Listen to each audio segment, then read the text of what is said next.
பிஸ்மில்லாஹிர் ரஹ்மானிர் ரஹீம். யா அய்யுஹல்லதீன ஆமனு துகுலூ ஃபிஸ்ஸில்மி காஃபா.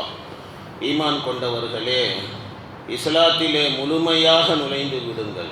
வலா தத்தபிஉ ஹுதுவாத்தி ஷைத்தான். ஷைத்தானுடைய அடிச்சுவடுகளை நீங்கள் பின்பற்றாதீர்கள். அந்த ஷைத்தான் இன்னஹு லக்கும் அதுவும் முபீன், உங்களுக்கு பகிரங்கமான விரோதியாக இருக்கிறான். ஃபைன் சலல்தும் மின் பாதி மா ஜாஅத்துக்குமுல் பையினாத், தெளிவான அத்தாட்சிகள் உங்களுக்கு வந்ததற்கு பின்னால் நீங்கள் சருகி விடுவீர்களானால் ஃபலமு, அறிந்து கொள்ளுங்கள், அன்னல்லாஹ் அஸீஸுன் ஹக்கீம், நிச்சயமாக அல்லாஹ் தஆலா எல்லோரையும் மிகைத்தவனாகவும் ஞானம் மிக்கவனாகவும் அல்லாஹ் தஆலா இருந்து கொண்டிருக்கிறான் என்று அல்லாஹ் தஆலா சொல்லி காட்டுகின்றான். இந்த ஆயத்தில் அல்லாஹ் ரப்புல் ஆலமீன் அல்லாஹ்வினுடைய கட்டளைகளை ஏற்று நடப்பதற்கு பேர்தான் இஸ்லாம் என்று அல்லாஹ் தஆலா சொல்லுகின்றான். அல்லாஹ்வின் மீது ஈமான் கொண்டவர்கள், நபிமேனி ஸல்லல்லாஹு அலைஹி வஸல்லம் அவர்களை உண்மைப்படுத்தியவர்கள், அவர்களுக்கு அல்லாஹ் சொல்லக்கூடிய உபதேசம் என்ன அப்படின்னு சொன்னால், எல்லா விதமான சட்டத்திட்டங்களையும், இஸ்லாமிய எல்லா விதமான சட்டத்திட்டங்களையும் ஈமான் கொண்டவர்கள் செய்ய வேண்டும். எதையெல்லாம் அல்லாஹ் தடுத்தானோ அந்த எல்லா காரியங்களை விட்டும் தவிர்ந்து கொள்ள வேண்டும். முழுமையான ஷரியத்து படிக்கு வாழ வேண்டும் அப்படின்னு அல்லாஹ் தஆலா சொல்லி காட்டுகின்றான். சிலும் என்றால் என்ன? யா அய்யுஹல்லதீன ஆமனு துகுலூ ஃபிஸ்ஸில்ம். சிலும் என்றால் இஸ்லாமுக்கு சிலும் என்று சொல்லப்படும், இதாஅத்துக்கு சிலும் என்று சொல்லப்படும், அதாவது கீழ்ப்படிதலுக்கு சிலும் என்று சொல்லப்படும். அதே போல சமாதானத்துக்கும் சிலும் என்று சொல்லப்படும். காஃபா என்றால் முழுமையாக. அப்போ அல்லாஹ் தஆலா என்ன சொல்கிறான்? ஈமான் கொண்ட விசுவாசிகளே, இஸ்லாத்திலே நீங்கள் முழுமையாக நுழைந்து விடுங்கள் அப்படின்னு அல்லாஹ் தஆலா சொல்லிட்டார். இக்ரிமா ரஹ்மத்துல்லாஹி அலைஹி அவர்கள் கூறுகிறார்கள், ஹஜ்ரத் அப்துல்லாஹ் இப்னு சலாம் அவர்கள், அஸத் இப்னு உபைத் அவர்கள், ஸஅலபா அவர்கள், இன்னும் சில சஹாபாக்கள், இவங்கெல்லாம் யார் அப்படின்னு சொன்னால் யூத மதத்தில் இருந்து இஸ்லாத்துக்கு வந்தவங்க. இவங்களுக்கெல்லாம் அல்லாஹ் தஆலா டபுள் கூலி இருப்பதாக அல்லாஹ் தஆலா குர்ஆன் ஷரீஃபில் சொல்லியிருக்கிறான். ஏன்னா இவங்க முந்தின நபியையும் ஈமான் கொண்டவர்கள், அதுக்கப்புறம் ரசூலுல்லாவையும் ஈமான் கொண்டவர்கள். ஸோ அதனால் இவர்களுக்கெல்லாம் டபுள் நன்மை அப்படின்னு சொல்லி அல்லாஹ் ரப்பில் ஆலமீன் சொல்லி, யூத்திக்கும் கிஃப்லைனி மிர் ரஹ்மத்திஹி அப்படின்னு சொல்லி அல்லாஹ் தஆலா குர்ஆனில் சொல்லுவான். யூத்திக்கும் கிஃப்லைனி மிர் ரஹ்மத்திஹினா அல்லாஹ் தன்னுடைய ரஹ்மத்தில் 2 பங்குகளை அல்லாஹ் இவர்களுக்கு வழங்குவான் அப்படின்னு. ஏன்னா முந்திய நபியையும் ஈமான் கொண்டு ரசூலுல்லாவையும் ஈமான் கொள்றதுங்கிறது சாதாரண விஷயம் அல்ல. ஸோ அதனால் அவங்களுக்கு டபுள் ரஹ்மத் அப்படின்னு அல்லாஹ் சொல்லுவான். இப்போ இந்த சஹாபாக்கள், யூத மதத்தில் இருந்து வந்த சஹாபாக்கள் இருக்கிறாங்களே, இவங்க ரசூலுல்லாஹ் ஸல்லல்லாஹு அலைஹி வஸல்லம் அவங்கக்கிட்ட போயிட்டு விண்ணப்பிச்சாங்க.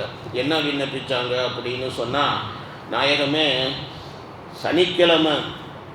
சனிக்கிழமையில் நாங்கள் கொஞ்சம் சனிக்கிழமையை நாங்கள் கொஞ்சம் கண்ணியப்படுத்துகிறோம் அப்படின்னு சொன்னாங்க. பழைய அந்த பழக்கம் யூத மதத்தில் பார்த்திங்கன்னா, இப்போ நமக்கு வெள்ளிக்கிழமை மாதிரி அவங்களுக்கு சனிக்கிழமை, கிறிஸ்தவர்களுக்கு ஞாயிற்றுக்கிழமை. அதனால் அந்த பழைய பழக்கத்தில் நாங்கள் கொஞ்சம் சனிக்கிழமையை கண்ணியப்படுத்துகிறோம், இரவு நேரங்களில் தௌராத்தின் படிக்கு நாங்கள் அமல் செய்து கொள்கிறோம், அனுமதி கொடுங்க அப்படின்னு சொல்லி ரசூலுல்லாஹ் ஸல்லல்லாஹு அலைஹி வஸல்லம் அவங்கக்கிட்ட அனுமதி கேட்டாங்க. அப்போ தான் இந்த ஆயத்து இறங்குச்சு. என்னப்பா இது, இஸ்லாத்தில் என்ன கொஞ்சம் காரியங்களை செய்வீங்க, அப்புறம் கொஞ்சம் காரியங்களை செய்ய மாட்டீங்களா? இஸ்லாத்தில் வந்தால் யா அய்யுஹல்லதீன ஆமனு துகுலூ ஃபிஸ்ஸில்மி காஃபா, முழுமையாக இஸ்லாத்தில் நுழைந்து விடுங்கள் அப்படின்னு அல்லாஹ் தஆலா சொன்னான். இஸ்லாமிய சட்டத்திட்டங்கள், எல்லா சட்டத்திட்டங்கள் பிரகாரமும் நீங்கள் அமல் செய்ய வேண்டும் அப்படின்னு சொல்லி, இப்படி அல்லாஹ் தஆலா கொஞ்சம் இதையும் செஞ்சுக்கிறது, கொஞ்சம் அதையும் செஞ்சுக்கிறது, அதெல்லாம் கிடையாது. நீ முஸ்லீம் ஆகிட்டேன்னா முஸ்லீம்களுடைய எல்லா காரியங்களையும் செஞ்சுட்டே ஆகணும் அப்படி. ஆனால் இக்ரிமா அவர்கள் இந்த இதில் பார்த்திங்கன்னா, அவங்க அப்துல்லாஹ் இப்னு சலாம் அவர்களுடைய பேரையும் அவங்க இதில் சொல்லியிருக்கிறாங்க. அப்துல்லாஹ் இப்னு சலாம் அவர்கள் பார்த்திங்கன்னா, அவர் யூத மதத்துடைய ஆலிமாக இருந்தவர். அப்புறம் இஸ்லாத்தை அவர் ஏற்றுக்கொண்டார். அவருக்கு நல்லாவே தெரியும் சனிக்கிழமையை அல்லாஹ் ரப்புல் ஆலமீன் மன்சூஹாக்கி விட்டான், அது கேன்சல் ஆயிருச்சு. இனி இஸ்லாத்தில் வெள்ளிக்கிழமை தான் பெருநாள் அப்படின்னு சொல்லி அவருக்கு தெரியும் நல்லாவே. அப்படி இருக்கும்போது அவருடைய பேரும் இதில் சொல்லப்பட்டிருக்குது, அப்துல்லாஹ் இப்னு சலாம் அப்படின்னு சொல்லி. அது எந்த வகையில் சரியாக இருக்கும் அப்படின்னு சொல்லி எனக்கு தெரியலை. மற்றவர்கள் வேணும்னா வாய்ப்பு இருக்குது. ஏன்னா ஒரு மதத்தில் இருந்து வந்தவர்கள் இருக்கிறாங்களே, அவங்க உடனே எல்லாத்தையும் அவங்க மாற்றிக்கணுங்கிறது அது சாத்தியம் இல்லை தான். ஸோ அதனால் ரசூலுல்லாஹ்ட்ட கேட்டிருக்கலாம். ஆனால் அப்துல்லாஹ் இப்னு சலாம் அவர்கள் ஒரு ஆலிமாக இருந்தாங்க. அவங்க யூத மதத்துடைய ஆலிம். அவங்களுக்கு தௌராத்துடைய விஷயங்கள் எல்லாம் தெரியும் அவங்களுக்கு. அப்போ தௌராத்தில் சொல்லப்பட்ட எதுவும் இப்போ அமலில் இல்லை அப்படிங்கிறதையும் அவர்கள் விளங்கி இருப்பார்கள். அப்போ அவருடைய பேரை மற்றவர்களோடு சேர்த்து சொல்கிறது அது எந்த வகையில் சரியாக இருக்கும்னு எனக்கு தெரியல. ஆனால் பெரியவங்க இக்ரிமா ரஹ்மத்துல்லாஹி அலைஹி அவர்கள் அவங்களுடைய ஒப்பீனியனை அந்த மாதிரி சொல்கிறாங்க. சரி, இது உங்களுடைய ஒரு நாலேஜுக்காக நான் இதை சொல்லிட்டேன். சில முஃபஸ்ஸிரீன்கள், குர்ஆனுடைய விரிவுரையாளர்கள், அவங்க காஃபா என்பதை ஹாலாக வைத்து சொல்லுகிறார்கள். அதாவது நீங்கள் எல்லாரும் எவ்ரிபடி எல்லாரும் இஸ்லாத்தில் விடுங்கள் அப்படின்னு சொல்லி இந்த மாதிரி சில முஃபஸ்ஸிரீன்கள் தர்ஜுமா செய்கிறாங்க. ஆனால் இந்த தர்ஜுமாவும் எனக்கு சரியாக படலை. ஃபஸ்ட்டு சொன்னேன் பாருங்கள், ஈமான் கொண்டவர்களை பார்த்து அல்லாஹ் தாலா சொல்கிறான், நீங்கள் முழுமையாக இஸ்லாத்திலே விடுங்கள் அப்படின்னு அல்லாஹ் தாலா சொல்லி காட்டுறான். யாரையும் இஸ்லாத்தில் கட்டாயப்படுத்தலாம் முடியாது. எல்லாரும் முஸ்லீம் ஆகுங்கப்பா அப்படியெல்லாம் சொல்ல முடியாது. அல்லாஹ் ரப்புல் ஆலமீன் சூரத்துல் கஹஃப்ல பார்த்தீங்கன்னா அல்லாஹ் சொல்லுவான், ஃபமன் ஷா ஃபல்யூமின் வமன் ஷா ஃபல்யக்ஃபுர். யார் விருப்பமோ ஈமானை ஏற்றுக்கொள்ளட்டும், யாருக்கு விருப்பமோ அவர்கள் நிராகரிக்கட்டும். அவனுடைய ஒப்பீனியன் தான். ஆனால் ஒரு விஷயம், எவன் குஃப்ரு செய்கிறானோ அவனுக்கு மறுமையில் அவனுக்கு தண்டனை இருக்கிறது. ஆனால் யாரையும் கட்டாயம்லாம் படுத்த மாட்டான். அல்லாஹ் தாலா கோடான கோடி அத்தாட்சிகளை உலகத்திலே அல்லாஹ் தாலா கொட்டி கொடுத்துருக்கிறான். அல்லாஹ்வை விளங்குறதுக்கு, ஈமானை விளங்குறதுக்கு, இஸ்லாமை விளங்குறதுக்கு, கண்மணி நாயகம் ஸல்லல்லாஹு அலைஹி வஸல்லம் அவர்களை விளங்குவதற்கு, ஆகிரத்தை விளங்குவதற்கு கோடான கோடி அத்தாட்சிகள் உலகத்திலே கொட்டி கிடக்கு. அல்லாஹ் தாலா தன்னுடைய குதிரத்தை அல்லாஹ் வெளிப்படுத்தி அல்லாஹ் கொடுத்துருக்கிறான். 6வது அறிவுன்னு ஒன்று கொடுத்ததே என்னத்துக்கு? இந்த பயலுக்கு, மனுஷனுக்கு அல்லாஹ்வை விளங்குவதற்காக வேண்டித்தான். வேறு எதுக்காக அல்லாஹ் தாலா கொடுத்தான்? அப்போ மனுஷன் இருக்கிறானே, சிந்திச்சு அல்லாஹ்வை ஏற்றுக்கணும். அவன் ஏற்றுக்கலன்னு சொன்னால் கட்டாயமெல்லாம் இஸ்லாமில் யாரையும் படுத்த மாட்டோம். நீங்கள் இஸ்லாத்துக்கு வந்துட்டேன் ஆகணும் அப்படிங்கிறதெல்லாம் இஸ்லாமுடைய கொள்கை கோட்பாடே கிடையாது. லக்கும் தீனுக்கும் வலிய தீன், உங்கள் மார்க்கம் உங்களுக்கு, எங்கள் மார்க்கம் எங்களுக்கு.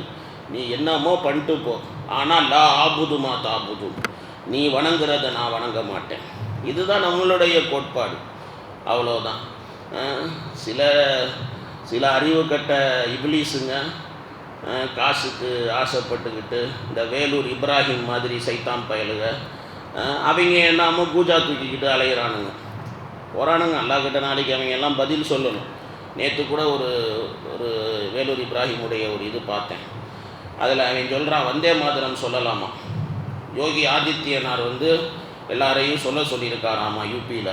அதனால் இவரும் சொல்கிறார், வந்தே மாத்திரம் எல்லாரும் சொல்லுங்க அப்படின்னு சொல்லி. அடே வந்தே மாத்திரம் அப்படின்னு சொல்கிறது இருக்குது, அது என்ன பூமியை வணங்குற மாதிரி உண்டான வார்த்தைகள் தான் அந்த வார்த்தைகளில் வருது. அதனால தான் இஸ்லாமியர்கள் அதை ஏற்றுக்கிறது கிடையாது.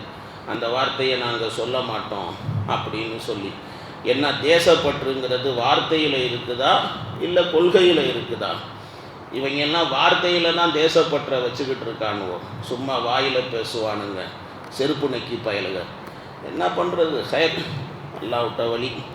சரி, அப்போ அல்லாஹ் தாலா என்ன சொல்கிறான் அப்படின்னு பார்த்தீங்கன்னா, இஸ்லாமில் நீங்கள்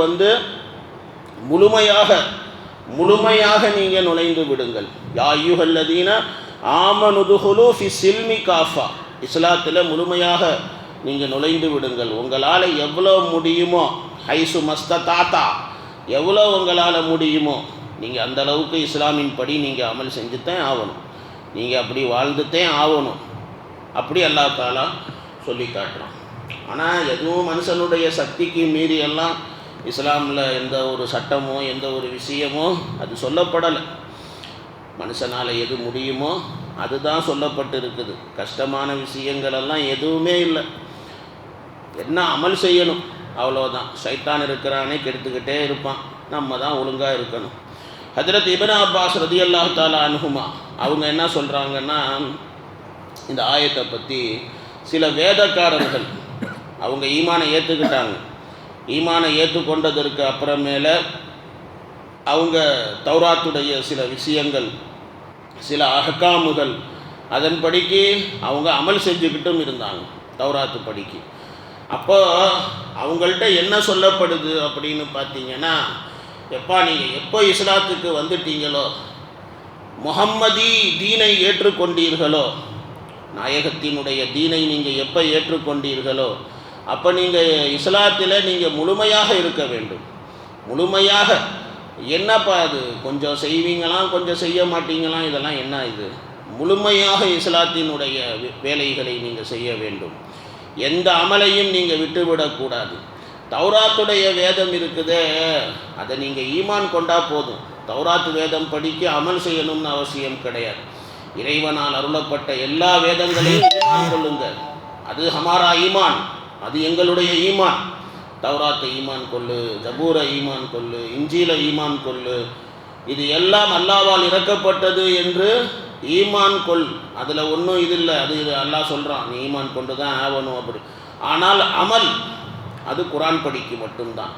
ஏன்னா கியாமத் நாள் வரையிலும் வரக்கூடிய மனித சமுதாயத்துக்கு நேர்வழி காட்டியாக அல்லாஹ் தாலா இருக்கிறானே, குரானை தான் அல்லாஹ் ஆக்கி வச்சுருக்கான். ஸோ அதனால் குரான் படிக்கு அமல் செய் அப்படின்னு சொல்லிட்டு இப்படி அவர்களிடத்தில் சொல்லப்பட்டது. இப்னு அப்பாஸ் ரலியல்லாஹு தஆலா அன்ஹுமா அவங்க சொல்கிறாங்க இந்த மாதிரி. பிறகு அல்லாஹ் தாலா என்ன சொல்கிறான் அப்படின்னு சொன்னால், அல்லாஹ்வுக்கு நீங்கள் கீழ்ப்படிந்து நடங்க. ஆமனுதுஹுலு ஃபி சில்மி காஃபா, அல்லாஹ்வுக்கு கீழ்ப்படிஞ்சு நடங்க. வலா தத்தபியூ குதுவாத்தி ஷைத்தான், ஷைத்தான் சொல்லக்கூடிய விஷயங்களை ஏற்றுக்காதீங்க. ஷைத்தானுடைய அடிச்சுவடுகளை நீங்கள் பின்பற்றாதீங்க. ஷைத்தான் என்ன உங்களுக்கு நல்லதாக சொல்லுவான்? அவன் ஷைத்தான், அவன் கெட்டது தான் சொல்லுவான், அவன் பாவமான விஷயங்களை தான் சொல்லுவான், அவன் ரப்பின் மீது இட்டுக்கட்டை தான் அவன் ஏற்படுத்துவான். ஸோ அதனால் நீங்கள் ஷைத்தானுடைய அடிச்சுவடுகளை பின்பற்றாதீங்க. ஷைத்தானும் சரி, ஷைத்தானுடைய கூட்டமும் சரி, அவங்களுடைய ஆசையெல்லாம் என்ன அப்படின்னு சொன்னால், எப்படியாச்சும் இந்த மனித சமுதாயத்தை நரகவாசிகளாக ஆக்கிவிட வேண்டும் என்பது தான் அவங்களுடைய ஆசை. ஸோ அதனால் உங்களுடைய பகிரங்கமான விரோதி அவன். இன்னஹு லக்கும் அதுவும் முபீன், பகிரங்கமான விரோதி. ஷைத்தானை நீங்கள் விரோதியாகவே ஆக்கிக்கோங்கன்னு குரானில் அல்லாஹ் சொல்கிறான். ஃபத்தஹிஸூஹு அதுவா, அவனை அதுவாகவே ஆக்கி கொள்ளுங்கள் அப்படின்னு சொல்லிட்டு அல்லாஹ் தாலா சொல்கிறான். பிறகு அல்லாஹு ரப்புல் ஆலமீன் ஃபைன் ஸலல்தும் மின் பாதி மா ஜாஅத்துகுமுல் பையினாத், தெளிவான அத்தாட்சிகள் உங்களுக்கு வந்ததற்கு பின்னால் நீங்கள் சருகி விடுவீர்களே, ஆனால் அல்லாஹ் தாலா இருக்கிறானே எல்லா விதமான அத்தாட்சிகளையும் அல்லாஹ் தாலா கொடுத்துட்டான். ஹக்கான மார்க்கம் எது அப்படிங்கிற அத்தாட்சிகள் உலகத்திலே கொட்டி கிடக்கு. 1 2 கிடையாது, ஏகப்பட்ட அத்தாட்சிகள் அல்லாஹ் ரப்புல் ஆலமீன் கொட்டி கொடுத்துருக்கிறான். குரானில் பல இடங்களில் அல்லாஹ் தாலா ஒவ்வொன்றையும் ஞாபகப்படுத்துகிறான். அப்படிங்கிறப்போ அல்லாஹ்வினுடைய அத்தாட்சிகள் தெளிவாக இருக்கின்ற பொழுது, எல்லாம் தெரிஞ்சதுக்கு அப்புறமேல நீங்கள் அதில் இருந்து நீங்கள் சருகி விடுவீர்களே, ஆனால் ஃபலமூ, அறிந்து கொள்ளுங்கள், உங்கள் ரப்பு மட்டும் சும்மா கிடையாது, அவனும் பழி வாங்கக்கூடியவன் தான். நீ ரப்புக்கே நீ மாறு செய்தியா, ரப்பும் பழி வாங்கக்கூடியவன் தான். நீ அந்த ரப்புடைய தண்டனையில் இருந்து தப்பிச்சு நீ எங்கே போயிட முடியும்? அந்த ரப்பை மிகைப்பவன் எவனும் கிடையாது. அல்லாஹ் தாலா தன்னுடைய அஹ்காமுகளை அல்லாஹ் ஆக்டிவ் செய்வதிலே அல்லாஹ் ஹிக்மத்தானவன். அந்த அல்லாஹ் மிகைத்தவன், தன்னுடைய பிடியால் மிகைத்தவன், தன்னுடைய காரியத்தால் அவன் ஞானம் மிக்கவன். காஃபிர்களை மிகைத்தவன், எந்த விதமான தங்கடமும் அவனுடைய ஹிக்மத்தை அறுத்து விடாது. அந்த அளவுக்கு அல்லாஹ் தாலா ஹிக்மத்து நிறைந்தவன். ஸோ அல்லாஹ் தாலா அதை தான் அல்லாஹ் தாலா சொல்லி காட்டுறான். ஃபைன் சலல்தும் மின் பாதி மா ஜாஅத்துகுமுல் பையினாத், தெளிவான அத்தாட்சிகள் உங்களுக்கு வந்ததற்கு பின்னால் நீங்கள் சருகி விடுவீர்களே, ஆனால் ஃபஅலமு, அறிந்து கொள்ளுங்கள், அன்னல்லாஹ அஸீஸுன் ஹக்கீம், நிச்சயமாக அல்லாஹ் எல்லாரையும் மிகைத்தவனாகவும் ஞானம் மிக்கவனாகவும் அல்லாஹ் தாலா இருந்து கொண்டிருக்கிறான். இது அல்லாஹ் தாலா சொல்லிட்டு அடுத்து அல்லாஹ் ரப்புல் ஆலமீன் ஹல் யன்துரூன இல்லா அன் யாத்தியஹுமுல்லாஹு ஃபீ துலலின் மினல் கமாம் வல் மலாயிகத்து வ குதியல் அம்ர் வ இலல்லாஹி துர்ஜவுல் உமூர். இந்த ஆயத்தில் மஹ்ஷரிலே நமக்காக பரிந்து பேசக்கூடியவர், அவரை பற்றி அல்லாஹ் பேசுகிறான். நமக்காக மறுமையிலே பரிந்து பேசக்கூடியவர் யார்?